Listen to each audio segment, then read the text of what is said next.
Hello, Marcia Kavanaugh. Thanks so much for joining us. Well, those who were hoping for a red surge in this week's election were left feeling blue. Nevertheless, at least one local Republican may be facing a golden opportunity. Locally, voters selected a new state senator and approved an important charter change. We'll be looking at these stories as well as the city perhaps making progress in garbage collections and investigating the quality of double homes converted to dorms. We'll also look at an historic neighborhood church parish where a former pastor is being investigated for embezzlement and sexual abuses. Joining us are tonight's Informed Sources, Errol Laborde, producer of Informed Sources, Stephanie Riegel, reporter, the Times-Picayune, the New Orleans Advocate, Ben Myers, reporter, the Times-Picayune, the New Orleans Advocate, and Tyler Bridges, reporter also with the Times-Picayune and the New Orleans Advocate. Let's go on over to E first. And with the national elections, we're hearing the name of Steve Scalise come up a lot. And we made the name of Steve Scalise a lot, this time in a favorable way as opposed to a few years ago after being a shooting victim. What happened is that, assuming, we don't know right at this moment, but the indications are that the House will get the majority. So then if they get the majority, all of the people will become, leaders of their majority. And Steve Scalise, who has been whip, has announced that he's running for what would be the majority leader. Kevin McCarthy, who had been the leader of the Republicans as they were the minority, has been eyeing the speaker's job. And so that'd be the first thing, assuming that Kevin McCarthy gets this. Now, Kevin McCarthy is facing a lot of opposition within his own party. Mm-hmm. There's a subgroup called the Freedom Caucus, which is aligned with Donald Trump, and they haven't been pleased with his lack of support on some things, and there are some changes they want to make which will weaken the Speaker's office. And so Kevin McCarthy may have a battle getting to the Speaker's thing, but assuming all that works out, there doesn't seem to be any big contest against Scalise running for majority leader. So I think there's a good chance, if the Republicans get the majority, that he will be the majority leader, which would be a good thing, okay? A very, very powerful position, good for Louisiana. He has announced that he is going to seek that position. He has announced, yeah. And McCarthy right now, he announced right away, election night, that he was going to seek the Speaker. But, like you said, McCarthy has opposition. He definitely has those who are opposing him, and some have said maybe not so fast. And they're looking at Steve Scalise. How likely or probable would that be that we would see Steve Scalise, our congressman, as Speaker of the House? Well, let me tell you, we've been close twice before to having our congressman. And the most notable time was Hale Boggs, who was House Majority Leader when he was killed in an accident. Mm-hmm. And so we've been there, but it's never quite crossed over yet. But it could be. It could happen. If indeed there's this opposition, no other name is surfaced about who would be Speaker if McCarthy's not selected. So I guess Steve Scalise would certainly be in the debate, in the discussion. And Marcia, jump in just real quick. Sure. One of the things that Steve Scalise has going for him, that anybody who's gotten to know him, he's an extremely likable guy. So he can be very, very partisan, but on a personal level, people just really like him, and that could carry the day for him as well. Yeah, some people were critical of Scalise because of the whole Trump thing and not really taking a stand against Trump or the impeachment. But I think in the back of his mind, he's thinking about party politics and, didn't want to, I think he saw all this coming. And so he still has that party loyalty behind him. But the original plan was for it to be a caucus vote among the Republicans next week. But I guess that depends if they know they're in the majority, all right? Because that's really... Because we still don't know yet at this point. Yeah. And just one side point I want to make watching all this. When you see these states that are bogged down in counting, and then there's some states that had more in the ballot. Some had governor's races and Senate races. But you look historically over the last few election years, Louisiana, for all its faults, knows how to hold an election. We were one of the first states in the country to have electronic voting machines way back when.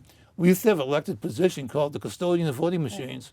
And it probably goes back to the really scandalous days before that. But a long time ago, Louisiana said, at least the counting of votes we're going to do right, right?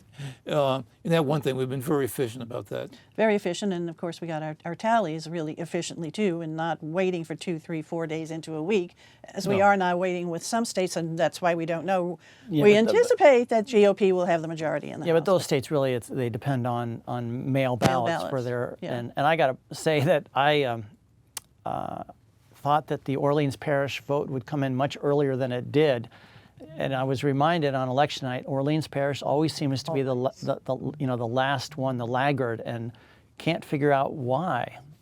Well, I think partly because Orleans Parish is so spread out, especially with the votes from east of New Orleans, and then with Algiers. But I think that's goes back to the days when on election night some clerks actually had to get in the car and go down to the courthouse and bring the votes. Now it's all electronic. So theoretically, Orleans should be Yeah, tabulated as quickly timely as the all others. the others, right? Yeah. Because you look at Jefferson Parish is a big geographic area, also maybe not as densely as populated in the lower parts, but Indeed. But with the electronic voting, it's all kind of on the same thing. So I think that's a used to be kind of rumor. So. you know, back to Steve Scalise, you know, being able to really reach across the aisle and just get along with other people. He has been known as having the ability to make deals because of that. So that could really serve to Louisiana's benefit. But apparently, with either position that he Yeah. has. But apparently what happens to party leaders, a lot of the times the toughest opposition, which is what Kevin McCarthy's facing, is from within your party, especially as you have factions within your party, a reform faction, a more conservative party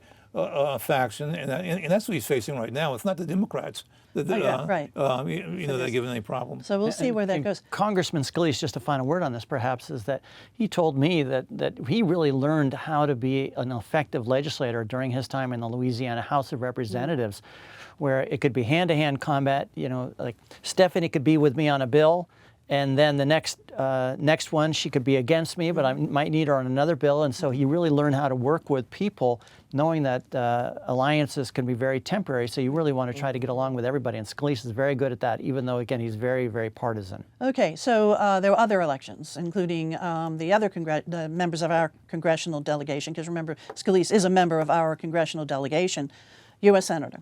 Right. So John Kennedy won handily in a second term with almost 62% of the vote. He raised a record amount of money in Louisiana in this election of $40 million. Never was seriously challenged. In second place was Gary Chambers, a black activist in Baton Rouge, and in third place was the white moderate, kind of in the mold of John Bell Edwards, Luke Mixon, with only 13%. So Senator Kennedy really, really cruised to re-election. And then in other races, because the legislature designed the lines for everyone to win re-election, we saw that across the board, as you mentioned, with Steve Scalise winning in the second congressional district. The first congressional district, which is the white suburbs around New Orleans. Then Troy Carter handily won re-election in New Orleans, going up the Mississippi River, and then Garrett Graves in Baton Rouge, and then Mike Johnson, Julia Letlow, and also Clay Higgins in Acadiana. That was a surprise that he won so handily. There was a Republican challenging him that some people thought he could force Representative Higgins into a runoff, and that did not happen. And so all Republicans except for Carter, who is the only Democrat in our delegation. Right. No changes at all. So, you know, if the GOP does have the majority in the House, what does that do for the members of our delegation, of our congressional delegation, in terms of committee assignments? Yeah, Representative Graves is eyeing a chairmanship. It's not clear that he's in position yet to do that. But Mike Johnson, who represents Northwest Louisiana, the sort of Shreveport-Bossier area, he is very high up in the Republican hierarchy. So he hasn't been there that long, but he's a guy who will have some influence. And of course, Scalise is the biggest one of all. And yeah. Okay. The state Senate race, if you can touch on that quickly. Right. We had a very hot state Senate race here in New Orleans to replace Karen Carter Peterson, who had resigned, you'll remember. And it was Mandy Landry versus Royce Duplessis. It was really hard to predict which way that election would go. And in the end, Duplessis defeated Landry with 53%. So he will now take over that state Senate seat in New Orleans, and he'll have to run for re-election next year, as everybody who holds office right now. The district boundaries will be changed. It was designed by the legislature to become a more African-American seat in terms of population for next year. So he would probably be in very strong, Representative, or now State Senator Duplessis will be in very strong position to hold on to that seat next year. And then his House seat that he's vacating. And that now has opened up, and there will be a special election next year to fill that seat for just a short period of time until the fall election. Is that the most liberal district in Louisiana? The state Senate district is indeed the most liberal state Senate district of the 39 in Louisiana. Okay, all right, Tyler, thanks a lot. Okay, and locally, elections, charter change for Orleans Parish, and it's a big change. Indeed, it's you can't be overstated how consequential this is in terms of how it's going to rebalance power at City Hall. The charter change will give the City Council confirmation power over all of the mayor's top deputies and department chiefs. These are positions that are established in the city charter, include police and fire directors. What has not been established are how the rules and procedures and criteria by which these folks will be judged. That has not been established yet. And it could potentially become an issue soon. So this takes effect on January 1st. So none of the people in place now are affected by this. But two of the officials are on an acting basis currently. This is Public Works and Juvenile Justice. And at least in the case of Public Works, I know that they're interviewing finalists right now. So does that come up before January 1st or after? And if it's after, what happens? We don't know yet. It'll be very interesting to watch. With you were talking about, there has not been any criteria set up. Is that something that the council will get to right away? I mean, what kind of criteria are you talking about? Will we have public hearings, confirmation hearings? That's what we want to know. It's really kind of unstated at this point. I mean, council will have to pass rules to enact this. And I expect, this is just what I would expect to see, that they will be doing this soon after January 1st. Yeah. But I haven't heard a lot, at least publicly, about what they'll do. Okay, go ahead, E. When the current charter was first established, I think it was in 1954, the way it was chartered is that the mayor would appoint a CAO, a chief administrative officer, and the chief administrative officer would make those appointments. So that's the way it went. So every year they had a new mayor, the police, the CAO would announce the police chief and everything. But then people said, this stuff really doesn't make sense because the mayor appoints the CAO, so the CAO is not going to appoint somebody that the mayor doesn't want. That's the way it was. But there's a lot of power, like police chief especially, for a mayor to just like, okay, this person's going to be police chief. And so this mayor, totally opposed this idea. Oh, she was vehemently opposed to it. She's now saying, that she'll accept it, and this is the new reality, and she'll have to live with it. But it doesn't make it even for her anyway, because she's not going to be. She's term limited. Well, it could affect her.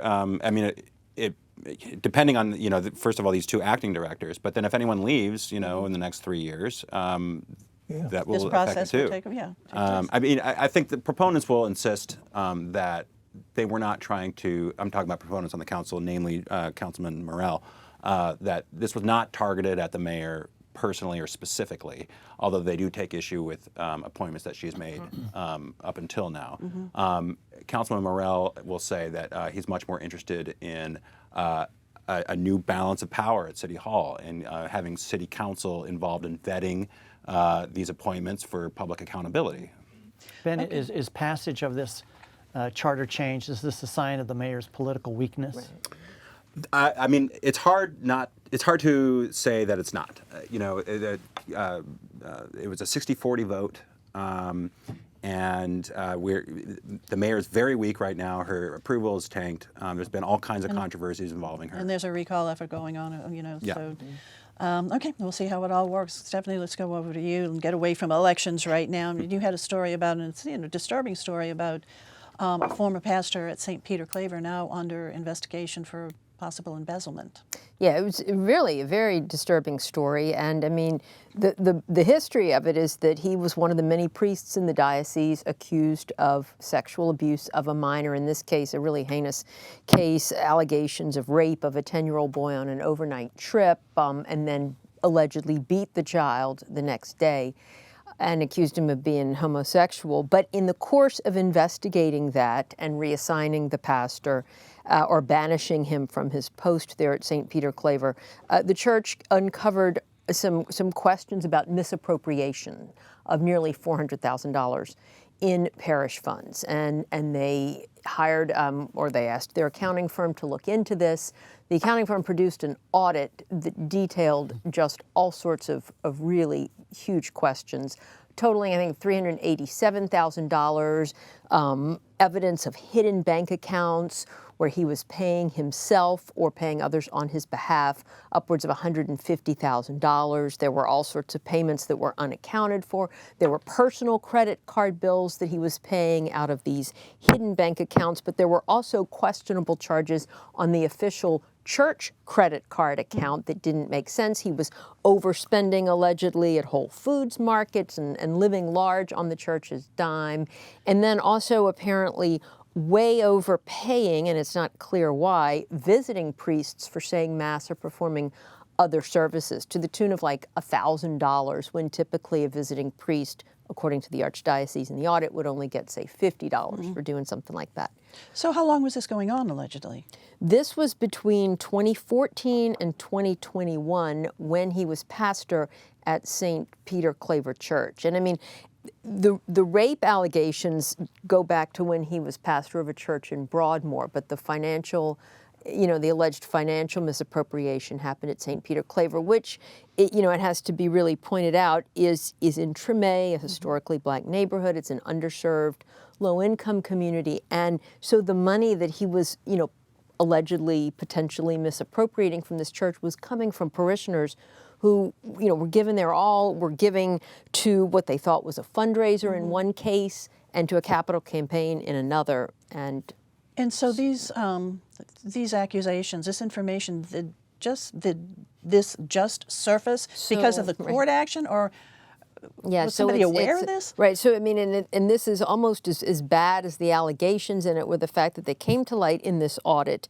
The church became aware of it in September of 2021 and turned it over to the FBI then, but then kept it under seal because it's in one of these cases that's connected to the diocese's Chapter 11 bankruptcy case. And it was only because the attorneys for the alleged rape victim in the case fought to make it public that we came to even know about it. And so the judge in that case ordered that the audit be unsealed just last week. And that's why we're only now becoming aware of the allegations. And the church has said, well, we've been cooperating with the FBI in this for over a year. But they didn't want anybody to know that information was even out there. Why?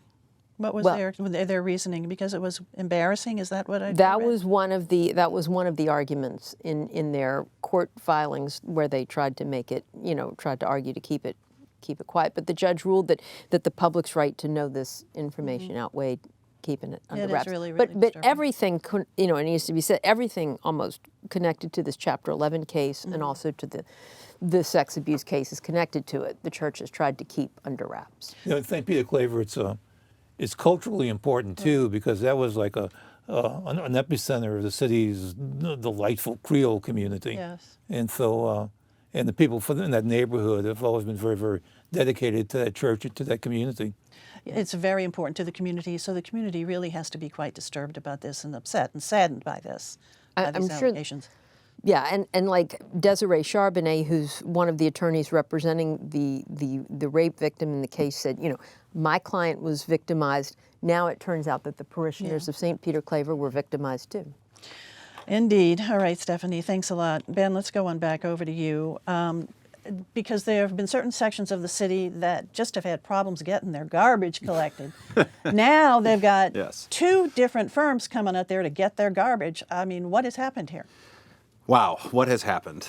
So through a series of odd events, we now have a scenario where multiple contractors are under contract with the city to service the same territory.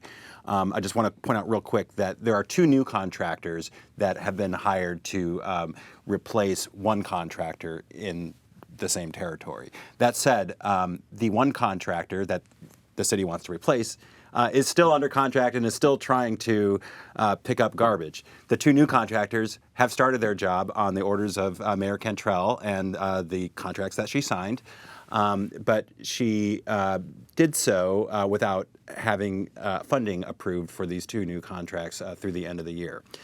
The reason why the pre-existing contractor is still there is because they filed bankruptcy, Chapter 11, just before the contract was supposed to end, and that resulted in an automatic stay on the contract. The mayor and her administration said, we don't care, we're going to go ahead with our plans anyway, and we'll continue paying the old contractor, but that old contractor has to prove for its bankruptcy case that it is still attempting to fulfill the terms of its contract. So now we have a scenario where the mayor has ordered the 2 new contractors to start while paying the old contractor and without funding for the new contractors. And we now have a political fight between her and, again, chiefly, well, I won't say just Councilman Morrell, but he's been the most outspoken person on this, in which he's saying, sorry, but these new guys aren't getting paid for their first 2 weeks of work. Because the council, his argument is, it's like, we really just don't know how much money is going to have to be paid because of these conflicting contracts now. Well, there's a lot of uncertainty involving the bankruptcy. The city's trying to get Yeah. the stay lifted, but that won't be figured out for at least a couple months and possibly longer. And I think they have issues with paying multiple contractors for the same job.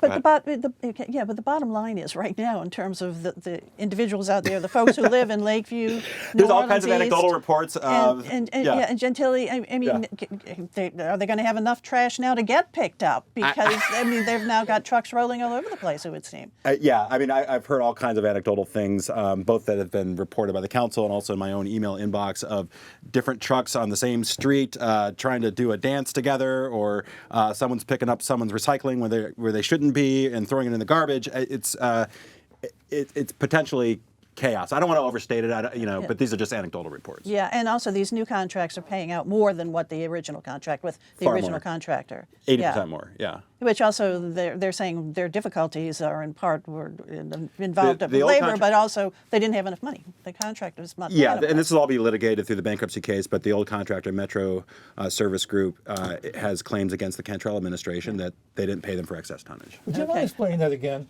Please. I know it's a lot. Yeah. So going to the days of 2 pickups a week, it's just be That one is, pickup? unless it's by accident, yes. It's, one day a pickup is here to stay. Okay, all right. Thanks, Ben. And let's, Stephanie, wrap up with you. The dorms to double story continues. The state fire marshal was called in to inspect, and they're not seeing any problem. Well, and it was sort of surprising to everybody, including the state representative whose idea this was. Doubles to dorms, I will say. Doubles to dorms, yeah. right. And so Amy Freeman, who represents a lot of people in the uptown areas that are concerned about the proliferation of these, single and 2-family homes that have been converted by developers into these very large sort of student housing complexes that might have like 8 or 10 or 12 beds even in them, right? And each of these kids brings their own car in some cases, and it changes the quality of the neighborhood. And the city has not been enforcing the code to make sure that these properties are operating as they should be, and a lot of them apparently are not, according to neighbors. So Representative Freeman asked the state fire marshal to come in, thinking that perhaps they could get them on a technical violation, that these properties are operating as commercial dwellings and not residential dwellings, because the laws are different and the state fire marshal has jurisdiction over the commercial dwellings. They came in last week and looked at 100 properties and found nothing. But they were only able to get inside 30 of those properties because in the other 60 cases, either the property owners wouldn't let them in, or nobody was home, or in some cases the houses were vacant or under construction. So it's not really clear how they came to this determination that there was no violation if they were only able to look at about a third of the properties that were on the list of complaints that they had received. You know, how can they determine, looking just at exterior Yeah, well, only, how many bedrooms are They really said in they there? were very, very diligent in their investigation, and that they compared what they saw on the outside to plans that had been filed, and then they did a supervisory audit after to make sure. And that doesn't make sense. And people in the neighborhood are very upset, and Representative Freeman said it doesn't make sense. And they haven't been able to provide any additional information. They also haven't provided the list of which properties they looked at and what they found where. They said they're still compiling those records. Lots of people have filed public records requests for the information. Because people in the neighborhoods have been very active about this. I mean, they have been complaining loudly for a long time. And I mean, I just think the important thing about this story is that even though it's focused on that university area, it speaks to the larger issue in neighborhoods all around the city where you have older historic properties, and the character of those houses is really changing with the influx of out-of-state investors and developers who are flipping them and turning them into short-term rentals or transient housing for students. And that is really where you lose the fiber and the character of a neighborhood. Quickly, will the state fire marshal go back? We don't know. Okay. We don't know. All righty. All right, thanks, Steph. E, over to you for other stories. A potential major story developing in Lee Zurich of Fox 8 has been reporting it in a series called Outside the Office, and it has to do with the mayor and her security guard and about the reporting of overtime expenses. This was the one who traveled with it on the trips, but it's also it's had a presence at her apartment in the Pontalba. At the city apartment. So there's supposed to be an internal investigation by the police, but some people are saying, well, not the police, that it should be a third party that's doing this. That's okay. We'll see where all that goes. Steph, over to you real quick. In the Archdiocese bankruptcy case, they're going to go before the court next week to ask the court to clear the way for them to sell a couple of properties that'll help generate some money. So it's not an indication that they're moving towards a settlement, but it is an indication that they're moving towards liquidating some of their many assets and generating some cash. Ben? The Six Flags deal, this is the mayor's crowning economic development project, appears to be unraveling at this point. We've got city officials and the developer trading unkind words against each other. And where it goes from here is anyone's guess, but it's not looking good. Okay. Tyler? Yeah, so with the Senate race over, now the attention shifts to the governor's race, which it's like 11 months away, but candidates are already positioning themselves. Jeff Landry already has the Republican Party endorsement in a very controversial move. I got a big piece in the paper this weekend about the governor's race, so get ready. It's just beginning. It is just beginning. We're going to be hearing a lot more about And the that, I incumbent's know. term limited, so there will be a new governor, Yeah.